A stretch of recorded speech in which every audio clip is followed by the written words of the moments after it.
why do you think the figure of Christ is central both to the Muslim faith and the Christian faith? And what do you think that says? Well, because the Christian faith believes he's God. Islam believes him to be messenger of God and Messiah. We believe Islam came as a continuation of Christianity. Today we're going to be reacting to Jordan Peterson and Muhammad Hijab on a video called Jesus Cannot Be God According to Islam.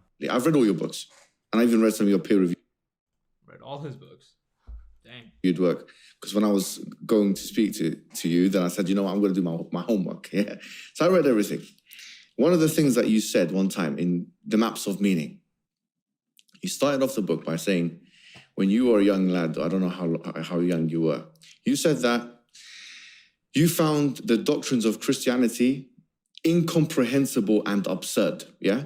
And you also said that you found you had some kind of issue with Christianity because of the... Stop right there. I think that many Christians that I know personally, even in the comments, they admit that a lot of Christianity is kind of illogical or irrational. I think irrational is a better word. And they don't expect it to be rational. They say it's... I think that, yeah, I've heard a lot of people say it's beyond our comprehension to really understand it all. Like the divine mystery, they describe it as when it comes to Christianity and the Trinity. Yeah. Some people say that. Yeah, because if you ask a question in the comments about define the Trinity, you'll find a war within the Christians themselves, because you have some trying their best to make an analogy comparison for the Trinity, and then you have other Christians that say, no, analogies fail. And they're right, because when you think about any analogy when it comes to the Trinity, it fails. Because there's nothing where, it's all three are separate but equal. Did you learn that from Redeem Zoomer? I did, in fact.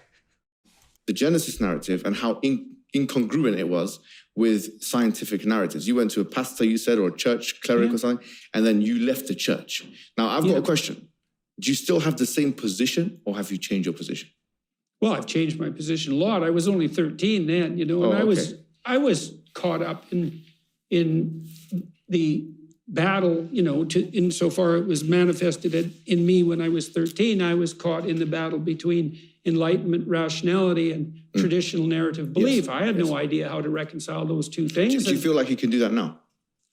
I'm doing my best to reconcile. So let me be yes, and I think, well, I certainly can do it a lot more than I did when I was 13. Let me give you an example, right?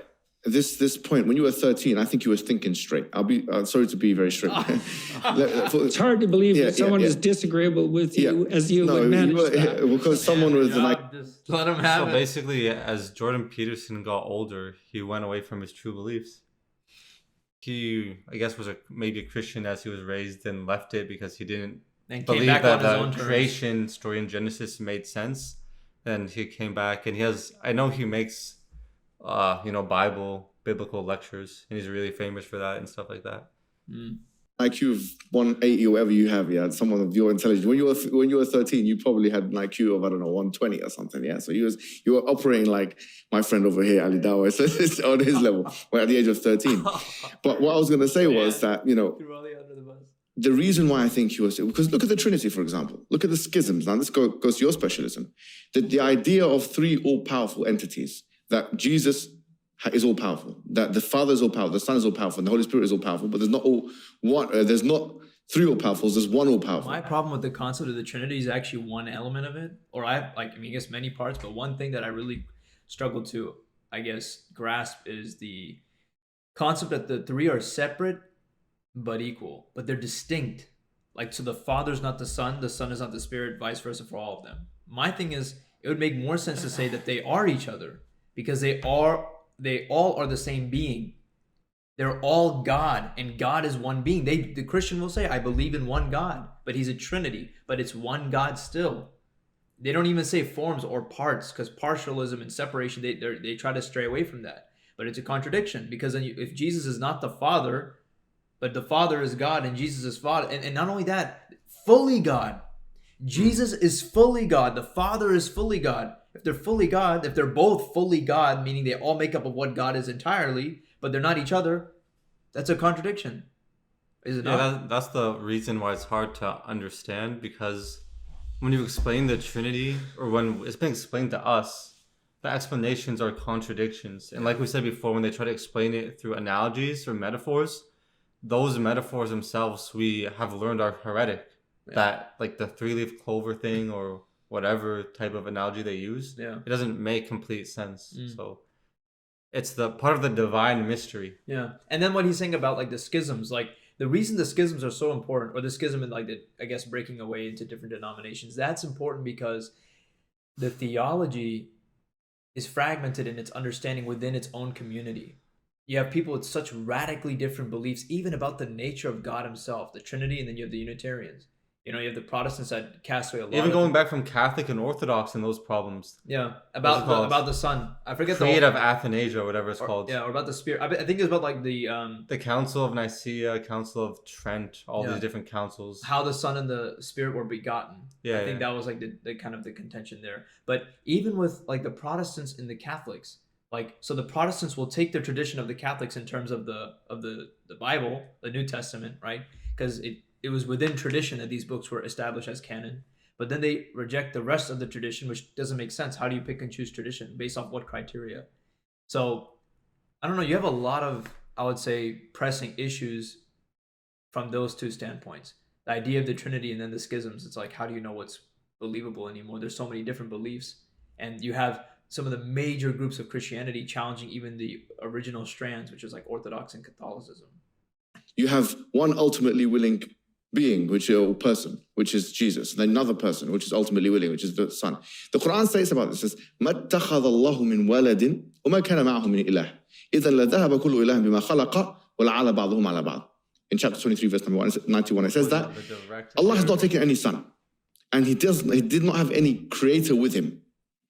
Had that been the case, they would have stripped one another for what they would have competed and tried to outstrip one another for power. Meaning this idea of three all-powerful persons is unintelligible, to say the least. The idea that Jesus Christ exhibits two natures, I know that there are schisms, that would make sense in the paradigm of there can't be several all-powerfuls. Again, the Christians will say, well, we believe in only one God. But the thing is, Father and Son, Spirit have different wills, different roles, different functions. If they're all powerful, that doesn't make sense. All powerful would be one thing. Yeah, all powerful can only be one thing. So it's really confusing because if they're all separate but they're all equal, then if they're separate, they can't all be all powerful. It doesn't make any sense. But then they're all equal, but then it doesn't make sense. It's supposed to be separate. It's really like, why is the nature of God such that he's just by default these three things anyway? Like fatherhood and sonhood always existed. It's part of the divine mystery. How many times do I have to tell you this? Islamically, the way we view God is he is outside of his creation. Laysa hum mithlihi shay, there's nothing like him.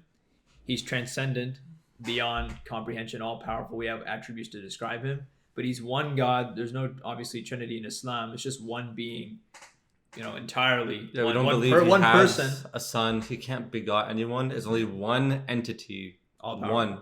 And he sent several prophets and messengers throughout mankind. That's the Islamic view. There's difference of opinion among Christians.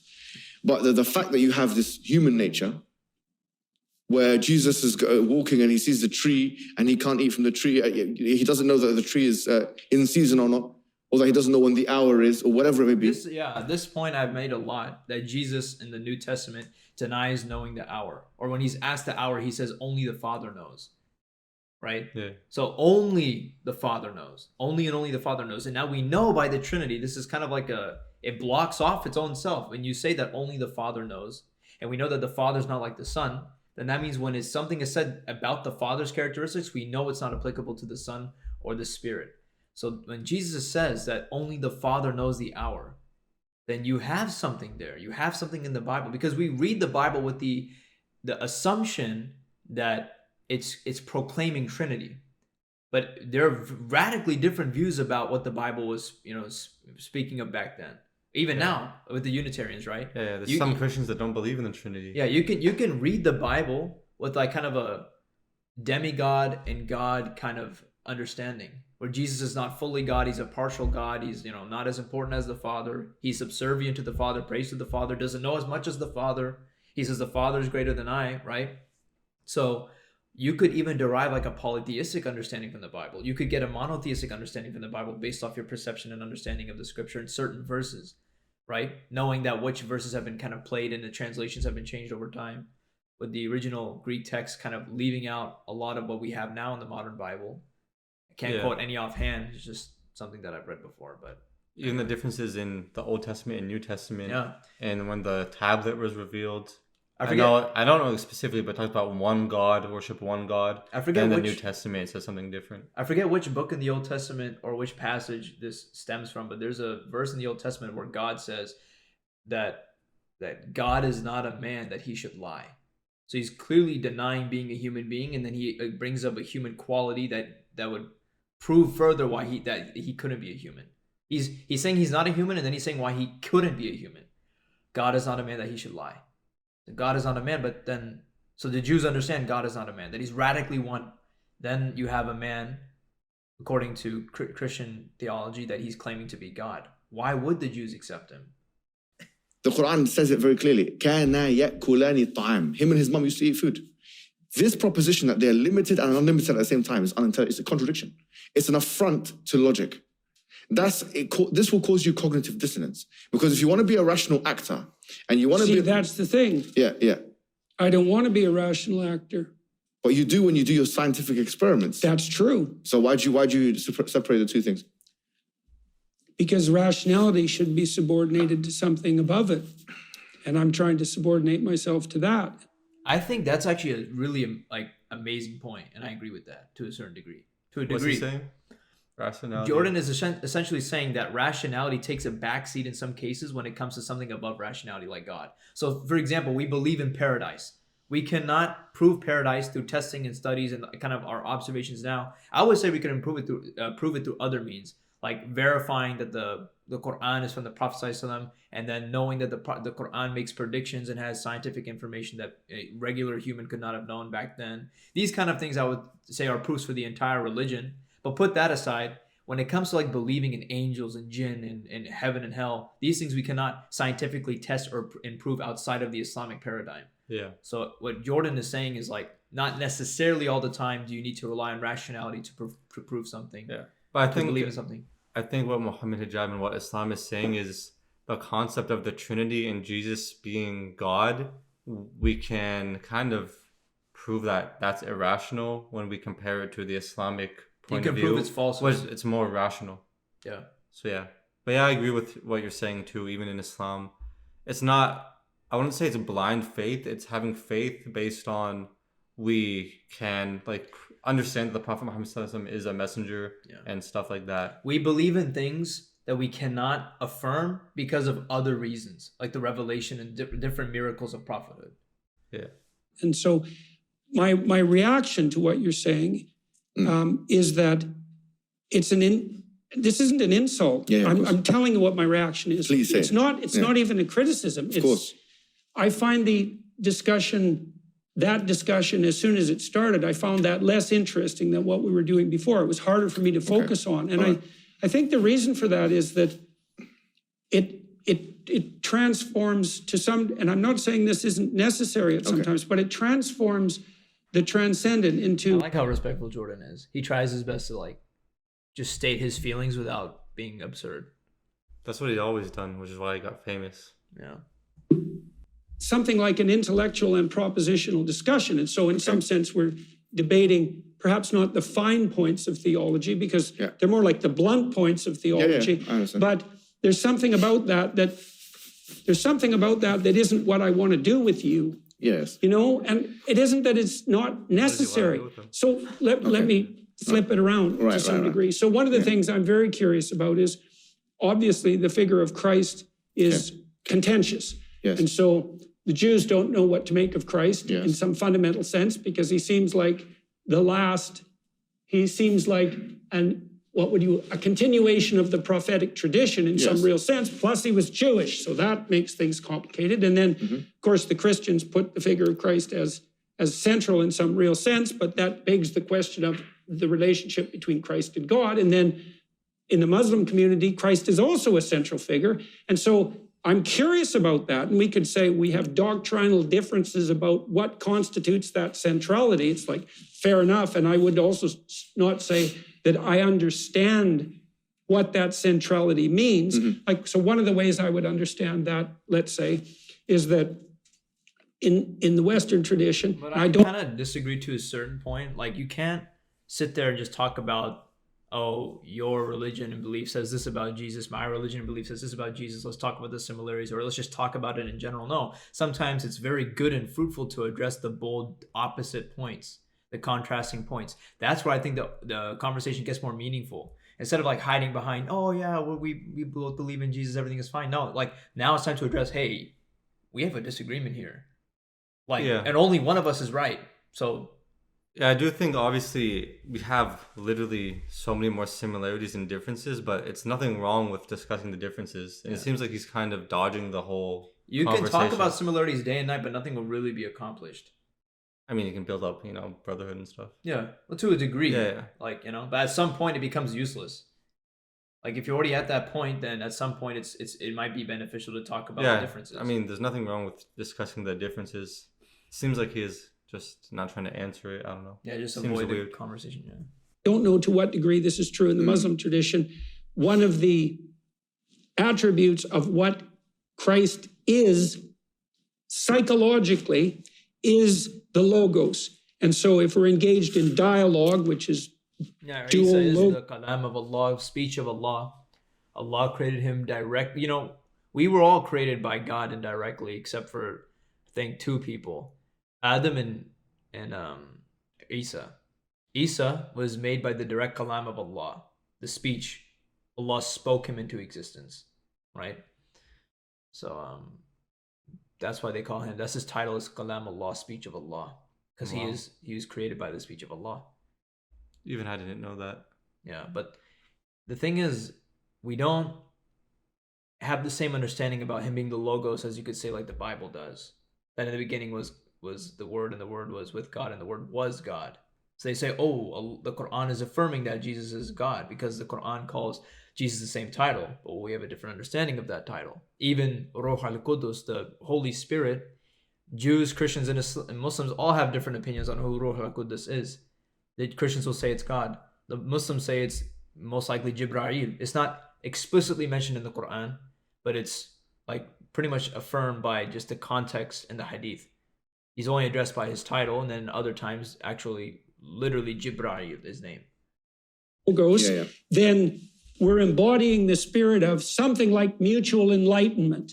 And that's then the presence of that spirit in the genuine confines of temporal reality, right? It's something like the infinite descending to the finite to illuminate us. And to the degree that we can have a dialogue in good faith, which is also a religious notion, then we can engage in that process of dialogos, and that transforms and redeems us. And then when I say, well, do I believe that? I say, well, it isn't just that I believe it as a proposition. It's that I can tell when it's happening.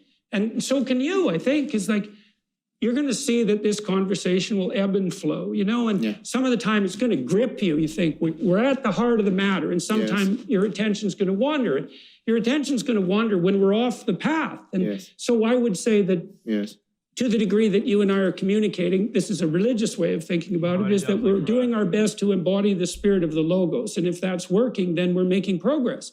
And I know that in the Western tradition, that's part of what has been conceptualized as the fundamental attribute of the figure of Christ. And I know that Christ is central in the Muslim tradition. And so one of the things I would want to know is not how we differ doctrinally, because I don't even think I'm qualified to debate you on that case. We've got the guy here. Well, John might have some things to say, but what I would like to know instead is, why do you believe that the figure of Christ is central in some sense, or maybe I've got that wrong, although I don't think so.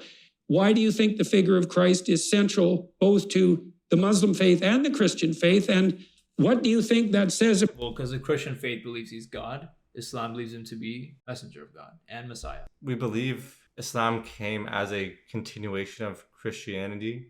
We believe Jesus, or we call him Isa alayhi salam, was a prophet. Then Muhammad was the final prophet. So we believe in this line of prophets. So obviously it's connected. And we believe Allah or God did reveal the Injil or the gospel to Jesus, and it's all just connected, and Islam is the final message for all mankind. And the reason Isa is so revered is because he's among the 5 most elite messengers ever that God has sent. Which is Noah, Ibrahim, Musa, Isa, Muhammad, sallallahu alaihi wasallam. So that's why he has this reverence. That's why he has so many titles. That's why he's mentioned in the Quran so many times. It's because of his impact on the world. Yeah. And even Islamically, he's going to return. And the reason, you could say that he's going to return Islamically is because, well, you have the Antichrist coming at the end of time, someone who's going to pretend to be God, right? And Islamically, we also believe that, the notion of Jesus being God was also a corruption of God's faith on earth, his religion on earth. So this person coming, many people are going to believe him to be Jesus, right? The Christians will follow, we believe this Antichrist. We believe that many of the world, the whole global population will follow the Antichrist. Even Muslims will be fooled by him. But Jesus will come down in truth to separate truth from falsehood. It's about what we share in common, because I really don't understand that. It's a mystery to me. Okay, so Jesus Christ, if secular historians will look at him and differ on his existence or not. The majority, to be fair, do believe he existed, right? Even secular historians, atheists and agnostics and whatever it may be, right? It's the simplest explanation. Yeah, it's a simple, of course, yeah. So I believe that, first of all, Jesus Christ existed, which in the modern age is worth noting, right? Muslims are the only other major world religion who believe in Jesus Christ as the Messiah, as the prophet. Right, He had the virgin and this birth. is a strange thing, so we should definitely be trying to sort that out. Today, I'm going to talk about several destructive... Interesting dialogue between them. Jordan seemed a bit too hesitant to kind of deep into the murky waters. Yeah, maybe, I don't know if it's in the full thing, but the whole title, Jesus Cannot Be God. Muhammad Hijab had his whole question, line of reasoning, but then it just all got dismissed. Yeah. So there's nothing wrong with discussing it. So they can discuss the differences and then also discuss the similarities. It kind of the way Jordan went about it, in a way, kind of seemed to dodge the question. He kind of kept the conversation in a very elementary confinement. He didn't let it kind of derail, and it should derail. It should get to. It's not really even derailing. It's just a different topic on important issue when it comes to the Muslim and Christian discussions. He wants to go down like this because that's clean paved walkway. The theological difference is literally one of the only major differences, because a lot of our morals, beliefs, and stuff like that, when it comes to the Quran and the Bible, it's very similar. Technically in the Bible, you're not supposed to eat pork. Yeah. No premarital relationships. Obviously, that's not really practiced in Christianity now, but the morals and teachings in the Quran and the Bible are pretty similar. It's just that some Christians, majority of Christians, they have a Trinitarian view of the Bible. Yeah. That's the major difference, and maybe some stuff here and there that's different. But yeah, I don't know why he dodged the question. Maybe it goes back to when he's 13. He just, when he was 13, he was good. Then after he came back, he fell off. He's just downhill from there. If you guys want us to react to any more Jordan Peterson type stuff, let us know. I know he's a big name, and a lot of Muslims don't like him that much, because he kind of uses different religions and stuff to get views or something. I don't know. A lot of Muslims used to like him, but now a lot of big Muslims say don't listen to him. He made some video about Sunni and Shia. Oh yeah, one main thing that he did, he made a video about Sunni and Shia. He's essentially the video is, guys, just get along. That was essentially the video, okay? Which was insulting to the Islamic community, because we're if it was that simple, we would have done that. Yeah.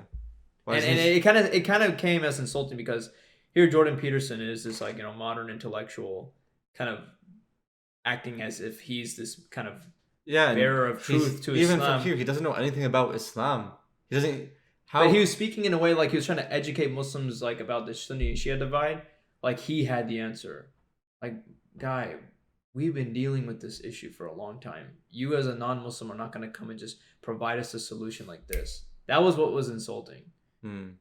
I can give him credit. I mean, the guy was just... If you guys want us to react to that, let us know. But yeah, hope you guys appreciate this video. We just hit 1,000 subs. Alhamdulillah.